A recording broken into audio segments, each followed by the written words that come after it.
وَيُكَلِّمُ النَّاسُ فِي الْمَهْدِ وَكَهْلًا، اور وہ لوگوں سے گفتگو کرے گا گود میں بھی اور پوری عمر کا ہو کر بھی۔ کہولت 40 برس کے بعد آتی ہے، اور حضرت مسیح اٹھا لیے گئے، رفع سماوی ہوا 33 برس کی عمر میں۔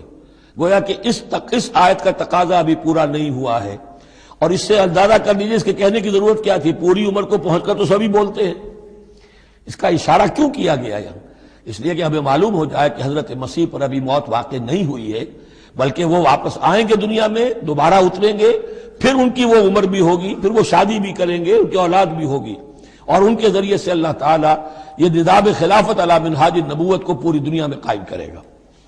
وَيُكَلِّمُ النَّاسَ فِي الْمَهْدِ وَكَهْلًا، اور وہ گفتگو کرے گا لوگوں سے اپنے گود میں بھی، تمہاری گود میں بھی، پگھوڑے میں بھی، اور بڑی پوری عمر کا ہو کر بھی، وَمِنَ الصَّالِحِينَ، اور یقیناً وہ بھی بہت ہی ہمارے نیکوکار بندوں میں سے ہوگا۔